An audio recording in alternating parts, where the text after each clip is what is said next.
Hello again, everybody, and welcome to those of you who have just joined us. Today is the virtual RSL on Tour 2020 Introduction to Music Production. My name is Dan Francis. I'm the Head of Sales and Partnerships for the UK and Republic of Ireland. We've also got Connor Burns here, who is our International Development Manager, and we've got a number of reps from across the world who've joined us today. It's great to see people from India, Indonesia, UK, and various other countries with us today. In this webinar, we're going to give you an overview of the RSL Music Production syllabus. We'll look at the sort of benchmark skills at each level, the sorts of things that you'll need to work with students to develop as they go from level 1 through to level 3 or grade 1 to grade 8. And we're going to look at how the exams help learning outside the classroom. And one of the things I'm going to touch upon is how you can teach music production, not just on a one-to-one basis, but with small groups and whole classes, and how that can work to create some really nice progression and engagement in the classroom. And linked to that, of course, are the assessment criteria and the exams process and the different ways you can do exams, both now during the corona pandemic and in normal times as well, when we get to that point, if indeed we ever do. Got a little bit of noise from one person's microphone, so I think I might have just sorted that. Okay. If you can make sure your microphones are muted throughout this, that would be very, very helpful. And then if you've got any questions, please do drop them into the chat, which you can find in the toolbar at the top. If you look at the three dots, you can find chat there, or you may just find the speech bubble, which also will help. Okay. So Rockschool Music Production is one of 10 graded qualifications that we do within the Rockschool Graded Music Exam section of RSL Awards. RSL Awards also, if you're not aware, do Performance Arts Awards, which are group assessed qualifications graded from Premier to Grade 8 in street dance, jazz dance and musical theatre. The group assessed for every student gets an individual grade. And there's VQ, which are our vocational qualifications, which are the classroom curriculum qualifications, which centres sign up to teach, primarily schools and colleges, and you can get a qualification that is equivalent to a GCSE, a BTEC, or an A-level IGCSE or an IB.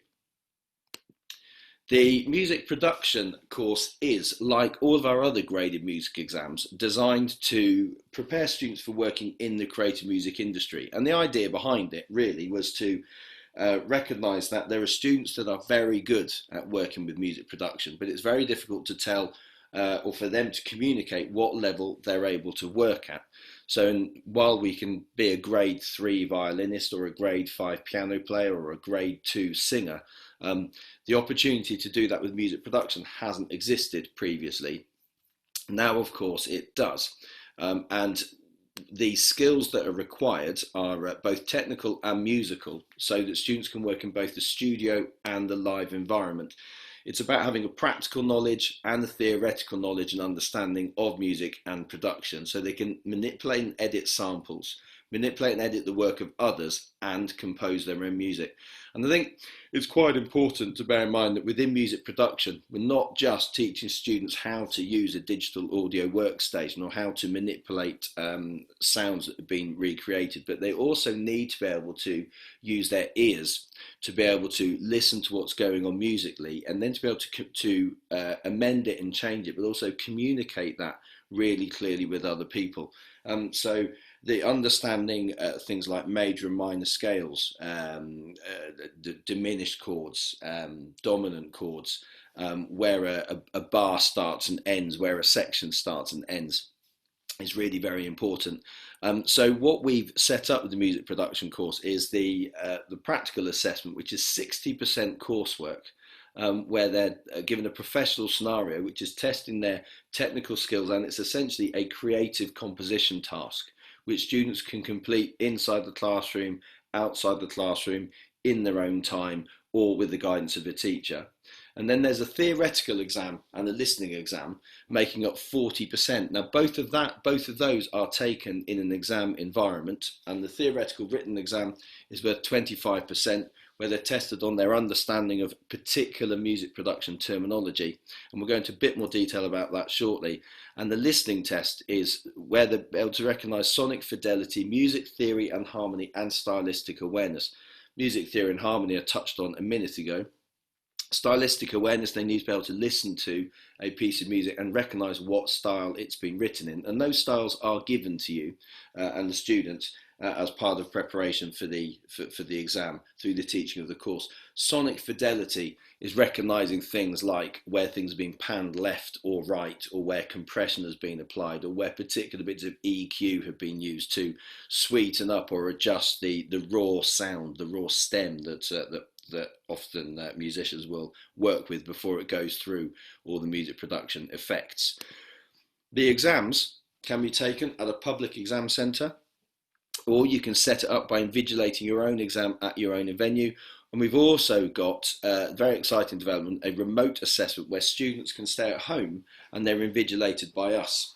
So you may be looking at the music production course and thinking of teaching it to individuals in the way that you might teach instrumental tuition, so on a one-to-one basis, and the student will work on their coursework, their creative composition task at home as, if you like, homework or independent study. You would then coach them through that process and teach them the elements of the music theory and the listening. And then you find a public exam centre for them to go to, and they go and take the exam by taking their coursework and uploading it to a secure portal, and then downloading the assets to do to answer the questions that are contained in the exam. Or you may be looking at teaching several students at once, or either on a one-to-one basis or in a class, maybe an extracurricular, an out-of-school club, or an independent Saturday morning organisation. You may be deciding to embed it into your curriculum for your 12-year-olds, in which case you might have 10 or 11 children learning it all at the same time. When you feel they're ready for the exam, you can then organise a session where they'll sit in the room together and they'll log on and do the exam, and you or a colleague will invigilate those students in the venue itself. Or alternatively, the obvious, the fairly self-explanatory, students could be sitting at home having created all the work themselves. Maybe they've had some online sessions or some drop-in sessions with you as the teacher, and they reckon they're ready to do the exam. They log in to a secure portal, and then one of our team invigilates the exam remotely via a video link up via a webcam.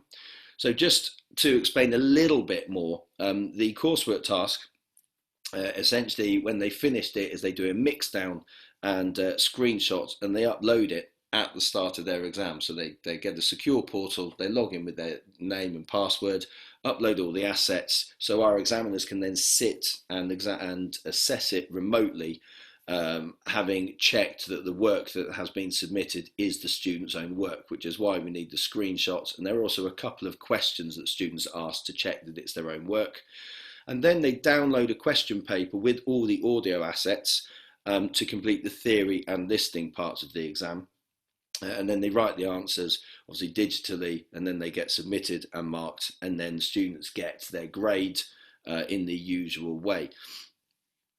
I think the important thing to bear in mind when it comes to the theory and the listening paper, and indeed the coursework task, is that not all students need to be working at exactly the same grade. So you could have an exam situation where you've got a few people doing grade 2, 1 or 2 doing grade 4, and 1 or 2 doing grade 7, and they could all be doing that in the same remote environment, or indeed the same exam centre, or at the same time invigilated by you. The only difference is that a grade 1 exam is 45 minutes and a grade 8 exam is 70 minutes. And obviously what they do is they download the question paper that is relevant for the level they're working at. So it's a really flexible course that you can teach with individuals, in groups, or as a whole. And we're going to have a little look in more detail how that can work across across other qualifications. So as you can see on the left hand side, hopefully you're becoming increasingly familiar with the regulatory qualifications framework, which in the UK are set at level 1, level 2 and level 3.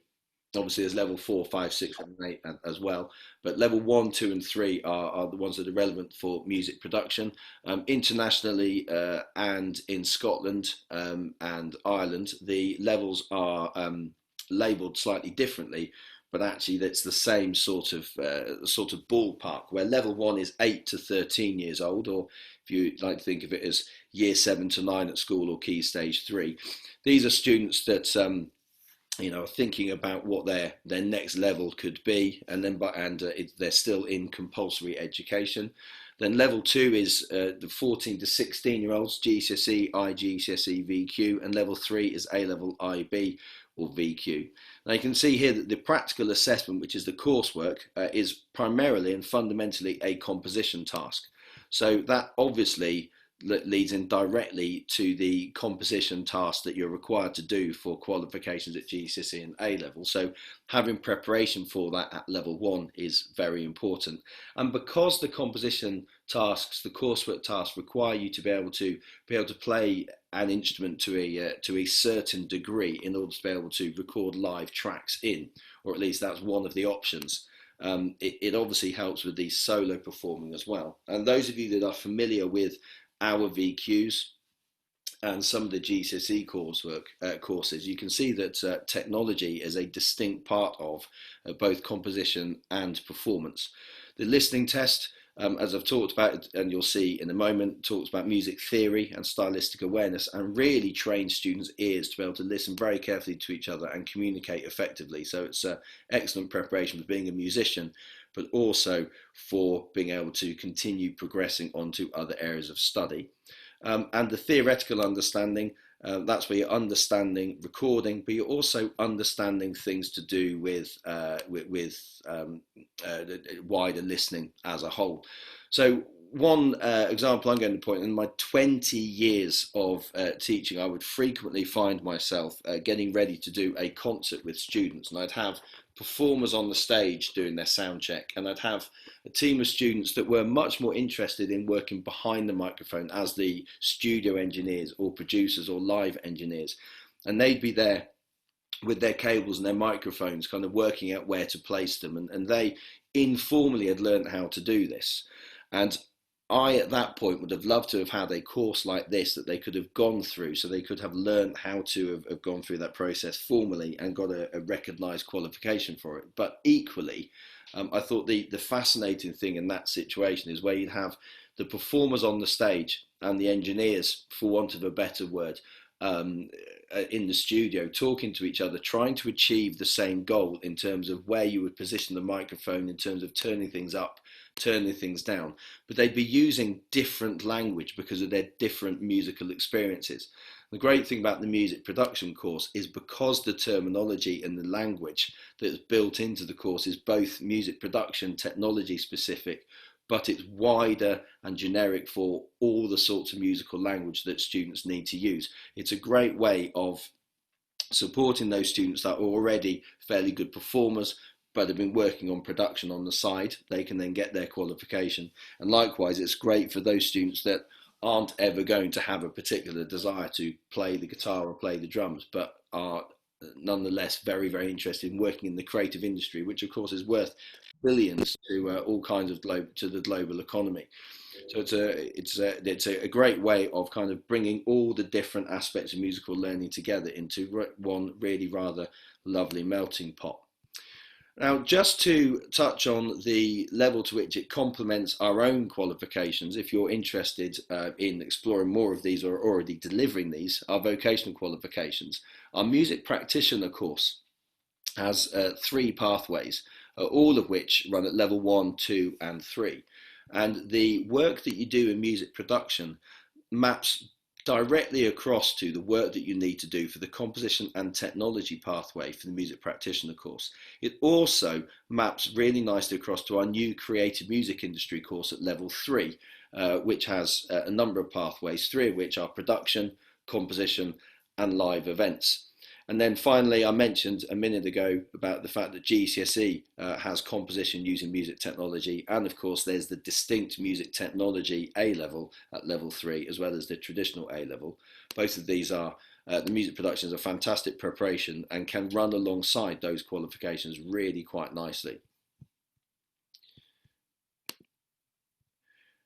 Obviously, as you're setting out delivering music production, you're going to look at what sort of resources you need. Well, we have everything you need for the exam is contained within the book, including information, explanations and images of all the things that are discussed. There's a fantastic glossary that covers sort of several pages at the back, full of both musical and music production terminology. Talked about the style overviews at grade 1. These are reggae and rock. And we talk about the history and the key features of those styles being assessed. And you also get audio examples so that students can listen to them and you can use those in your teaching. And then there's pages on music theory information, so note lengths, rhythms, time signatures, etc., etc. And of course, you get the coursework task and all the audio assets that you need to complete the coursework task, including a summary of the skills that are being assessed. And you also get sample papers where you get examples of the questions you might be asked about the pieces you're playing. And I mentioned the downloadable audio where there's all sorts of audio examples, short snippets of areas where compression has been applied and hasn't been applied, where there's been something that's been panned hard left and something that's been panned hard right, and other such examples.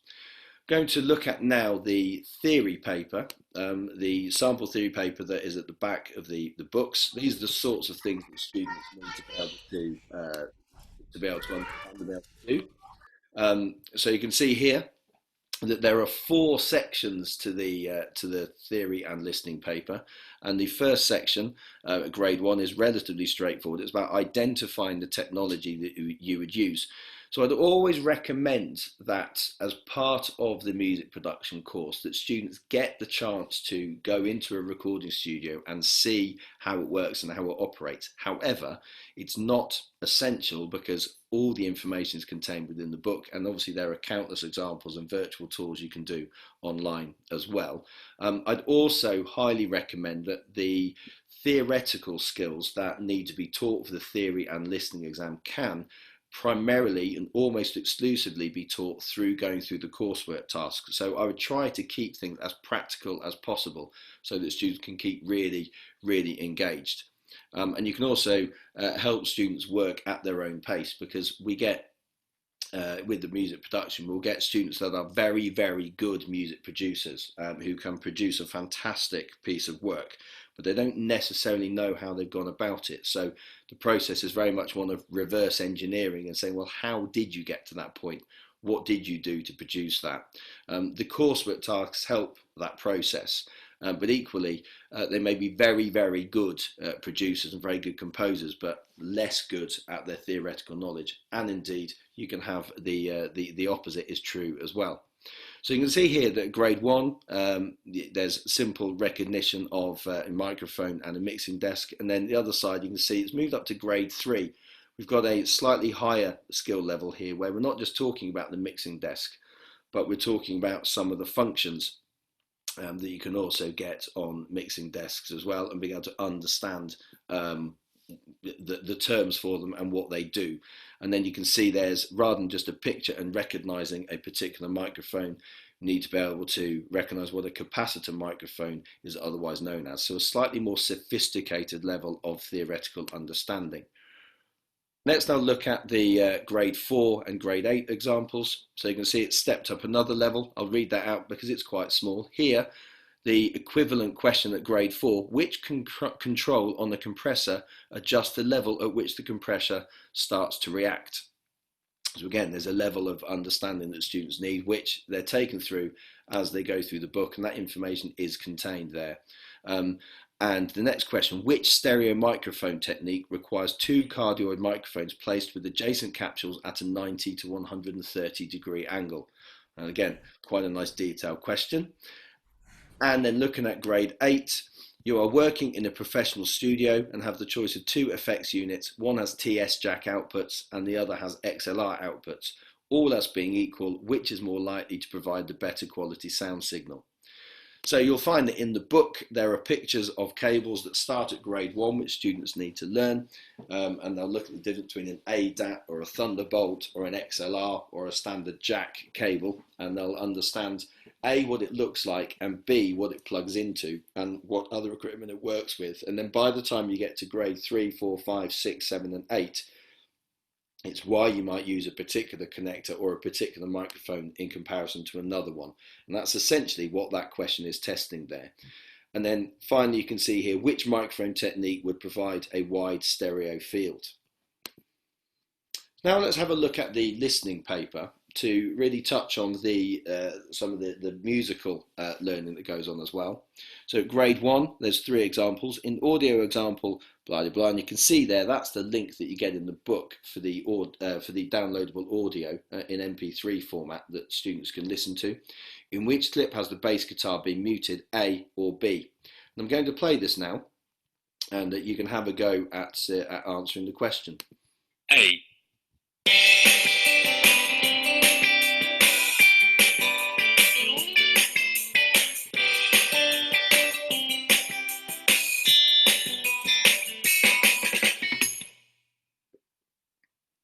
B.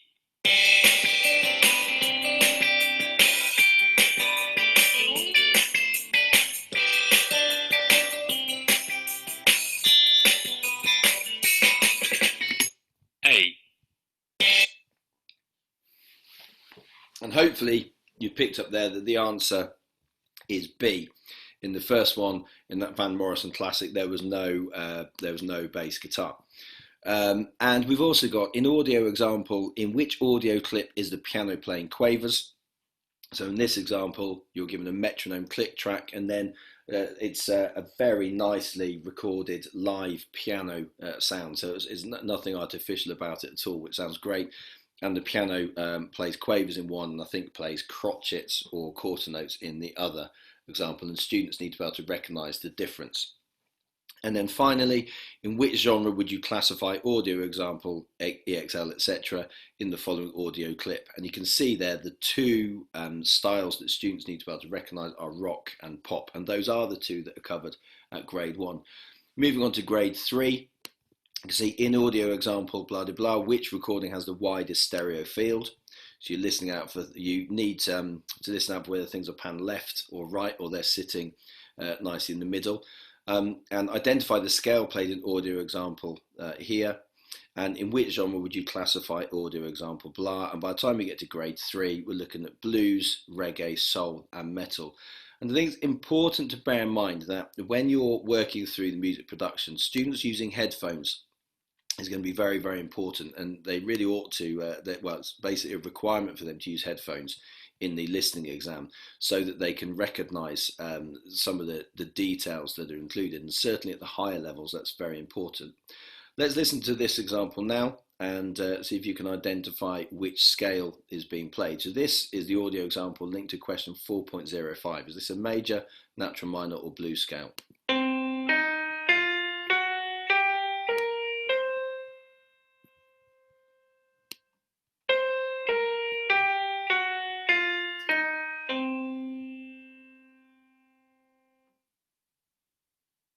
And hopefully you've picked up there that that's a blues scale that's being played. So we're looking at students not just being able to recognise major and minor scales, but a number of the other scales that are used that are put in contemporary music and pop music, blues scales and modes and so on. So now look at a grade 4 example. Here it's stepped up another level. In audio example, EXL, etc., which audio clip features compression being controlled by a side chain? Next one, identify the time signature of the drum groove in the audio example. That's either 3/4/4/4 or 12/8. And then in which genre would you classify audio example, EXL, etc.? Country, pop, funk, or blues. So it's 4 styles, but they're different styles. Let's listen to this example. This relates to question 4.03. And what we're listening out for here, a sidechain compression is very commonly used to create a very strong whoomph sound. You'll hear it particularly where the kick drum, we want to get very, very strong emphasis on the kick drum on the 4 to the floor, almost to the point where it starts to to mask or mute some of the other tracks that you can hear playing. Very popular in dance music. Let's see if this is excerpt A or excerpt B that you can hear that going on. A.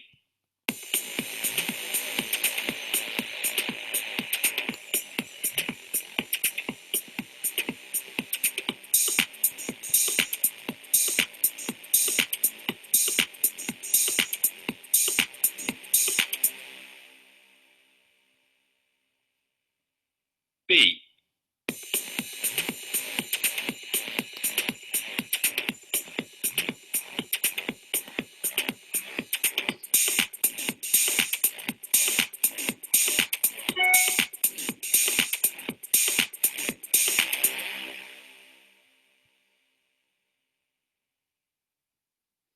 And hopefully you'll have heard in excerpt B, you had that whoomph sound. Now, again, this is a concept that is explained in the book throughout the course, so that any new concepts that come through, you'll find that are covered in the book, so nothing should be of enormous surprise when students come to do the exam.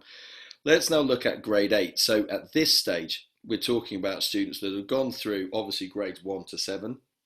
They've gone through level 1 and level 2, and they are now working at the top end of the qualifications. So they're knocking on the door of being able to go to university to study music production, or indeed are starting to build their freelance portfolio career as a music producer. So that we're talking about some fairly sophisticated levels of technical understanding and listening and theoretical knowledge.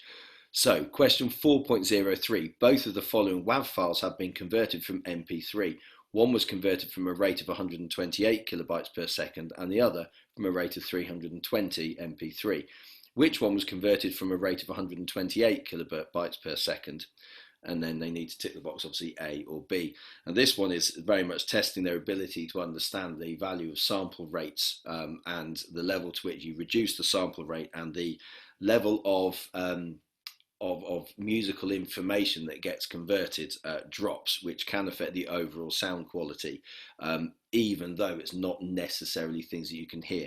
And it's the sort of thing where you end up with people debating about whether MP3s and vinyl and audio cassettes and live performances all sound subtly different because of these sorts of things that are going on. And you can see question 4.07, in which time signature is the following drum groove? And the options there are 3, 4, 5, 4 and 7, 8. So working in a time signature such as 7, 8 is quite complicated, and you can see there how it maps across quite nicely to the sorts of time signatures that are used in grades 6, 7 and 8 in our guitar syllabus, for example. And finally, here's an audio example. In which genre would you classify the following audio clip? Again, there are just 4 to choose from, but you can see here house, techno, rock and dubstep. They're much more similar in genre, so it becomes a much more sophisticated and subtle thing to be able to recognise. So let's have a listen.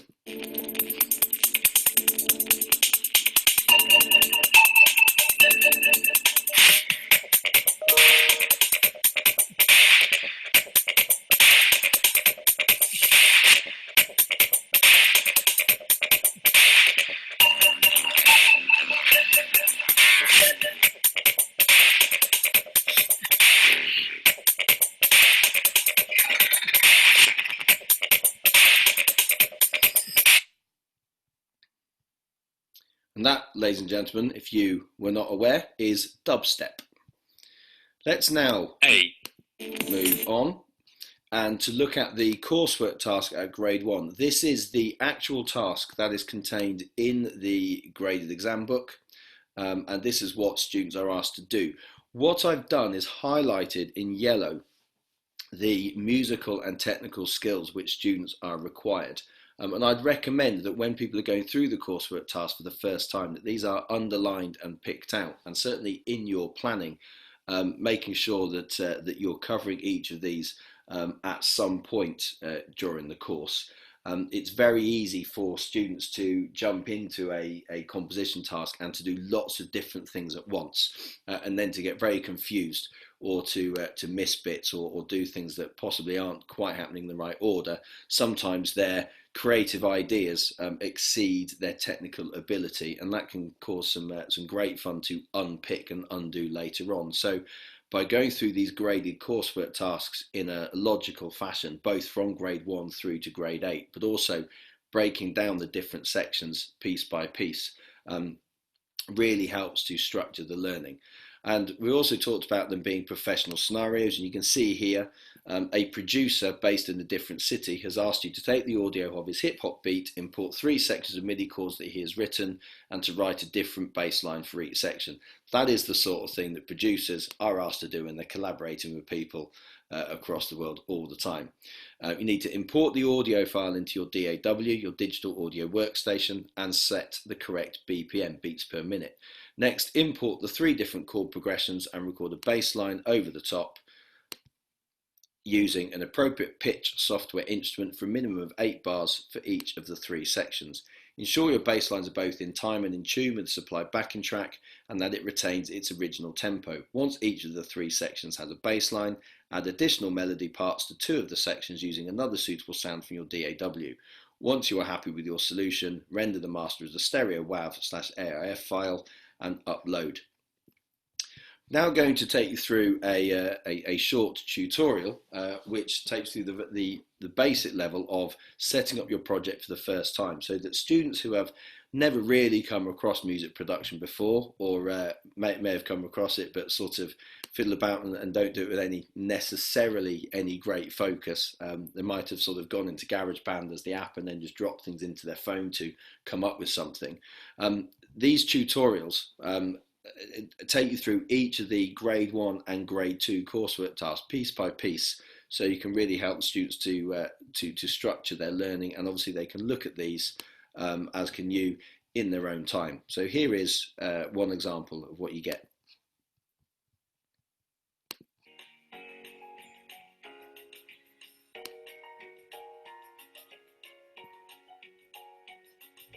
To create a new personal project in BandLab, click on the note icon in the top right corner.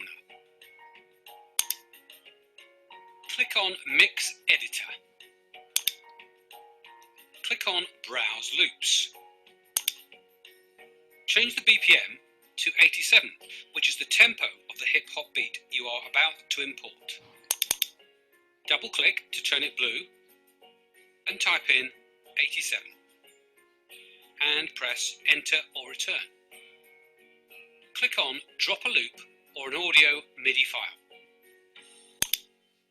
Locate the folder Hip Hop Beat 87 BPM. Open it and double-click on the actual beat. Listen to the beat.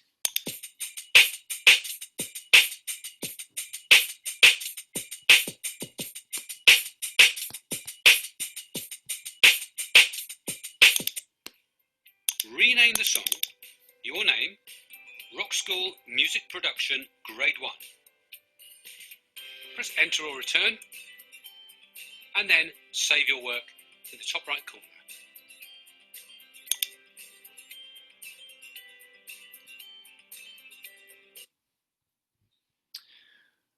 Now, we're very pleased that Phil Healy of BandLab has been able to put these walkthroughs together for us. It's worth bearing in mind that music production course doesn't require any particular DAW. It is completely agnostic.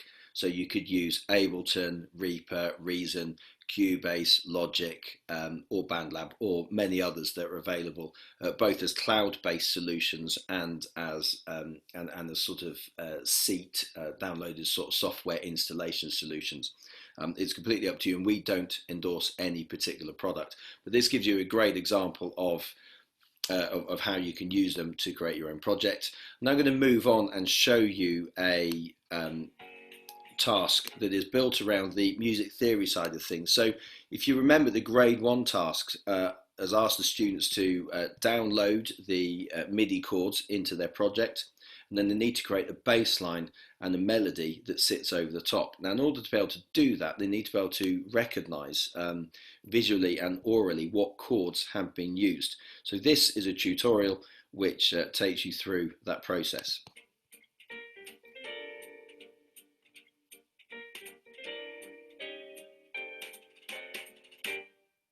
Creating any new instrumental part that will fit with an existing part can be challenging, particularly if you have no music theory to help work out what chords and notes have been previously played. But don't worry, there are many ways around this. Let's start by exploring the first group of chords.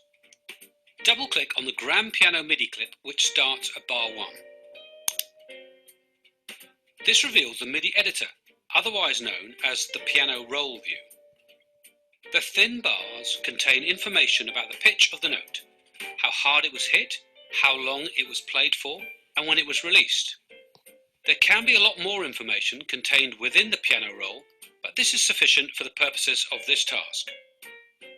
The information that will best help us to create a bass line that fits with the chords is the pitches of the notes in each chord. If you don't know the notes on a keyboard, don't worry. BandLab helps us to do this. Click on the grand piano icon. The piano keyboard appears. Click on pitch and the pitch notes appear on the keyboard.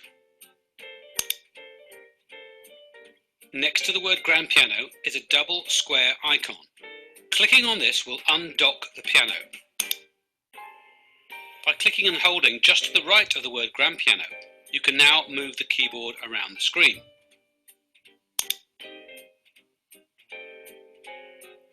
Double-click the first grand piano MIDI clip. We can now use this big piano to identify the notes in the MIDI editor. Click on the lowest note of the first chord. Notice that as you do, the note appears grey on the big keyboard. This is how you work out the pitch. So the first note is C. Click on the next thin bar above the C. And so on and so forth. And you can see these skills are also required, inevitably, when they're taught in grade 1. They're then built on for the grade 2 and grade 3 and so on and so forth. So this is the grade 3 coursework task that again is at level 1. So grades 1, 2 and 3 sit at level 1. So we're talking about 8 to 13-year-olds. Of course, there are no hard and fast rules with this. But again, another professional scenario where you've got a rapper has bought a beat they'd like to use for a recording session and they want to turn it into a track they can write bars to. It's just, all you get is a short snippet of the beat, which you then need to loop up the sections of the drums in the recording and turn it into a 16-bar loop for the rapper to write a verse to. Use the included percussion file to create 2 more loops which can be used in different sections of the track, which you then repeat at least twice with a variation in the drums. Mark the 16-bar mark at each repetition in order to help the vocalist write lyrics of the correct length. The singer working with the rapper has an idea for some chords to go with the track, F, E minor, D minor and C, and use your technical skills to add to this progression to the beat using MIDI, either by recording or programming the notes of the chords, and make sure that each chord lasts for exactly 1 bar. When you have the beat and chord progression in place, add a bass line which follows the root notes of the chords, then add at least 1 more percussive element, allow sufficient space in the arrangement for the vocal, and make sure that all parts are in time and in tune with each other and the given chord progression. To add your own creative input, give the track a B section by changing the order of the chords in the progression or by bringing in another chord from the correct key.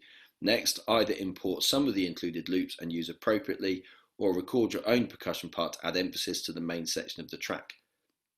Finally, use the mixer section of your DAW to ensure all loops and MIDI instruments are well balanced in the mix.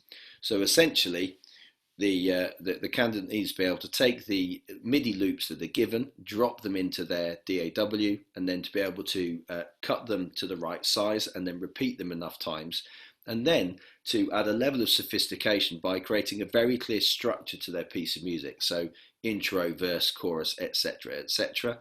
They need to be able to record the chords, and as with grade 1, be able to add a bass line and a melody over the top. And then one of the key bits to notice here is allow sufficient space in the arrangement for the vocal.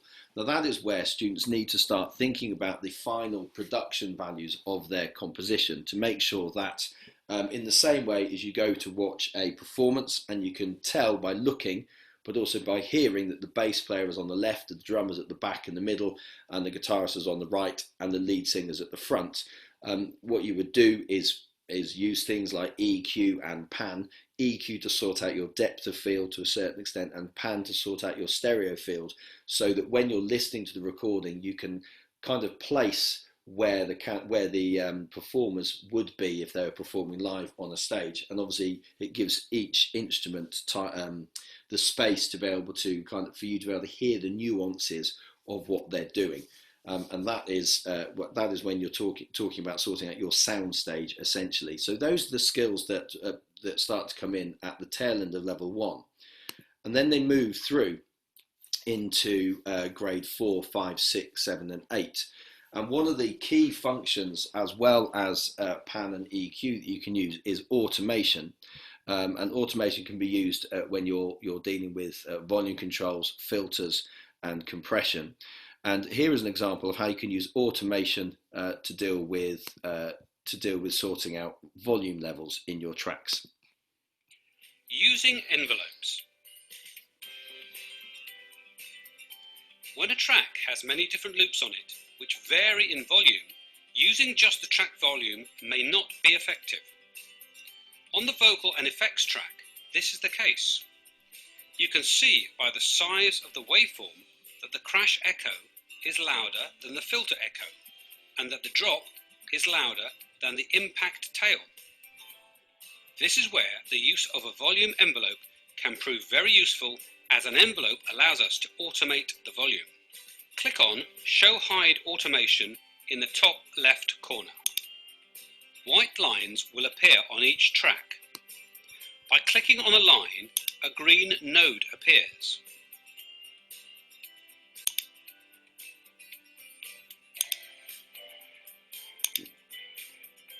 These can be moved up or down.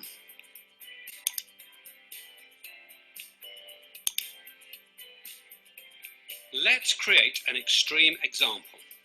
I'm going to solo the BandLab synth track and use the All You Have 5 sample. Let's create 6 nodes. Now I'm going to move them up and down.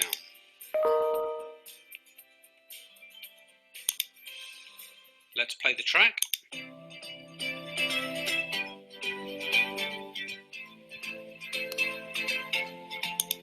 You can clearly hear the effect this has on the volume of the sample. By clicking on the automation button, we can now see the volume on the track going up and down automatically.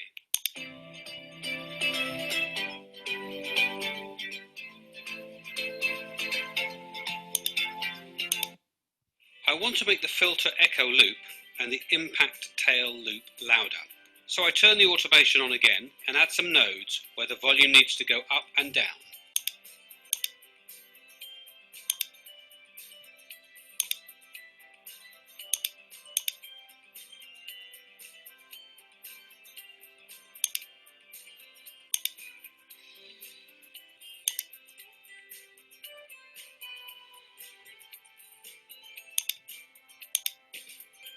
Keep adjusting these until you have achieved the balance that you're happy with.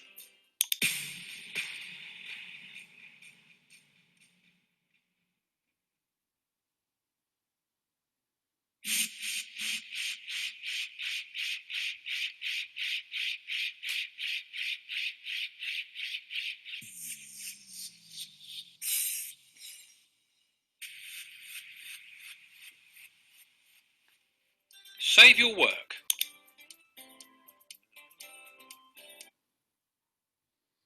And it's quite an important point that Phil makes at the end there about saving your work, because one of the key things that we need is to ensure that students are saving their work consistently and they've understood what they've done. You'll find that in DAWs, the majority of them will also have a notes section which they can use to keep track of what they've been working on as they've gone through the project. We also recommend that they have a separate notebook where they're keeping a log of everything they're doing as they go through each project, so they can talk about it and they can remind themselves of what they're doing, and indeed talk about it as necessary in the exam. Now, the automation function with the lines and the nodes is fairly universal across digital audio workstations, and you can either add it to the track that's there, or you can have them as separate automation tracks. So that's quite a nice little demonstration of how automation can work really quite effectively. I'm now going to look at the grade 4 coursework task, which looks on the face of it as if it's all about refining a recording, and indeed it is. So your client has got a new track, but their record label has sent it back saying it sounds flat and noisy. So the job is essentially to mix it properly by using EQ, by removing unwanted frequencies, preventing tracks from masking each other, which is where I was talking earlier about your soundstage. You also notice some noisy hiss that needs to be removed, and it can be sent back to the label.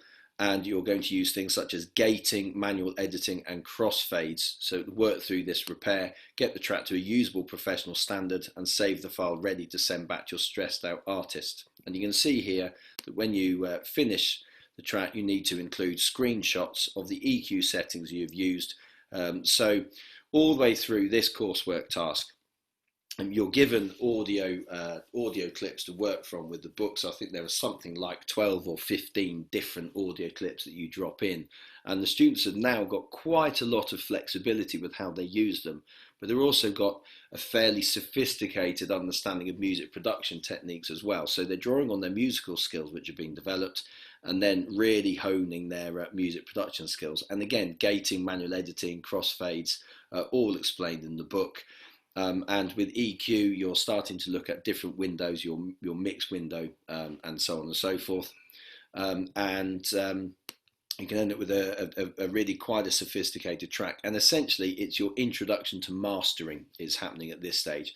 So just a reminder, grade 4 is level 2. So we're talking about students 14 to 16-year-old, roughly working at equivalent sort of VQ level 2 or GCSE level. And you'll see that a number of the skills here are mapped across in the composition and technology pathway for our music practitioners VQ course, which has anything from 1 core unit through to 1 core unit, and I think up to 4 optional units. Here we have the grade 8 coursework task. Now, at level 3, which is grade 6, 7 and 8, candidates are really starting to specialise now. So they get to choose whether they're going to specialise in the field of audio production, which is essentially a lot of the live recording stuff that I talked about before. Sound for media, a significant part of the work of anybody working with music technology, as they're creating sync sounds and Foley to bed in tracks that are going to be used for adverts and on TV and film and so on and so forth. And then of course there's the rather sexy sort of music production, EDM or electronic dance music side of things when you become a superstar DJ. And I'm going to give you an example of the EDM project, a finished example, or one that's probably halfway through being finished. You can see here your success as a DJ has started to bring in remix offers. They've asked you to give this a cool underground club remix, which might take it to a more specialist audience. The band's management have specified it must contain at least 4 pitch elements, 2 drum or break elements, and be at least 4 minutes long, with suitable intro and outro for club DJs to mix. Now you can see that the number of instructions that are given now are significantly fewer, because the expectation is that students are really quite sophisticated musicians at this point, and they've got a lot of creative freedom, so they can draw on all their different skills in different ways to put something together that sounds musically very convincing. And you've essentially got a bit of a brief to make sure that it's got sufficient focus for the examiner to look at and to be able to market, and it gives the candidate a nice direction and a bit of a steer. Now, for all 3 coursework tasks, it requires candidates to use EQ, reverb, compression, parallel compression, send in auxiliary effects as appropriate, and they need to use compression and limiting on their master channel so the track could be used commercially straight away. So by this point, mastering is really embedded into what they need to be able to do. And with everything else, they need to be able to mix down the track to a suitable WAV or AIF file, and they need to have screenshots and notes prepared that demonstrates what processes they went through as they've gone through the course. Before I finish up with just a couple more things, I'm going to play you now roughly a minute and a half of this track. Now, yesterday afternoon, I nearly blew some people's ears off, so it's a little warning that it might be slightly louder than the rest of the presentation, although I've just adjusted the volume. But here it is. Now, just to put this in context, what the candidate was given as a raw vocal stem, the sort of thing that that a singer in New York might WhatsApp across to a producer working in London. And then they were given a short piano stem and a short drum loop to work with, and then everything else was about adding and building, putting effects and chopping it up, reversing samples, and so on and so forth, to create something that is, at this stage, I would say, halfway through finished.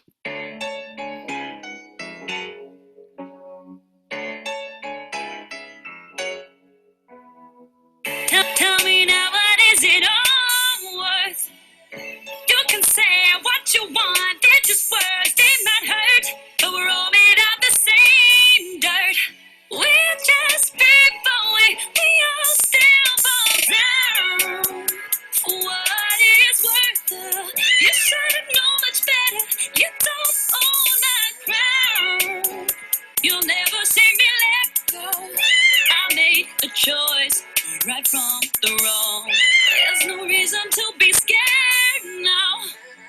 What you want, you can have. You got goals, understand. It's all part of the bigger plan.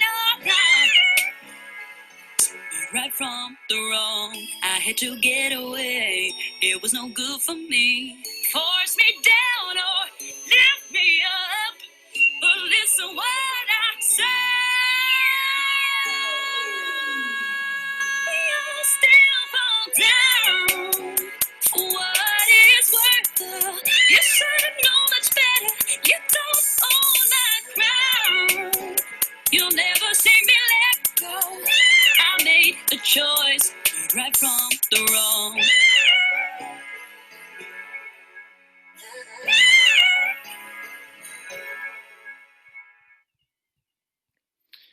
So I hope you can hear in that recording, lots of work has been done to chop the vocal sample. Work has been done to make sure that things have a different space in the mix. You could hear the one of the piano melodic riffs sitting there very quietly in the back right-hand corner of the mix. But there are things around reverb and so on that could be, and double tracking on the vocals that could have kind of enhanced the sound, maybe made it sound less raw. Now let's have a look at the marking and assessment. A very brief word on this. You can see here that there are three parts as highlighted. The terminology and fundamentals part A is the theory paper. You get a maximum of 25 marks as it's worth 25%.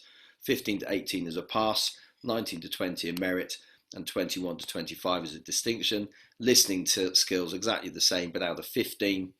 And the coursework task is out of 60. And then what happens is that all of those are added together to give you an aggregate percentage, and then that percentage gives you the threshold between a pass of 60%, a merit at 75%, or a distinction at 85%. Want to flag up now that there's quite a lot of support that we can offer for those of you that are delivering Rockschool and particularly music production. So we've got our YouTube channel, which has got lots of tutorials and lots of information on there. You can follow us for things as people are uploading all sorts of interesting stuff. The news page has lots of interesting articles. It has advice and guidance as to how to approach the music production course. Also has stories from people working in the industry and has guidance about what it's like working in the music industry as a producer, and also has some of the latest information from the industry relating to kind of the sort of jobs that are available, and there's also some stuff on the history of particular synthesizers that are universally available. And there's also a rather helpful blog on there about home learning, where you can set up music production as a task that students can work on independently in their own time. So as we're looking at what music education is going to look like in schools sort of between now and say Christmas, may find that coming together to play musical instruments may be a bit of a challenge. However, being able to work on music composition and develop your performing and composition skills using technology is something that is, I think, much more widely available, and then collaborating in that manner. And within that blog, there are also links to resources and support from people like Ableton, Cubase, BandLab, VIP studio sessions that you can draw on to help you with your planning and setting independent work to be done outside the classroom. And I'd highly recommend looking at that because you can set up some really interesting projects for those students that you know are going to start working with you again in September, possibly if they're, they're 15 now and coming in and starting their sixth form with you, for example.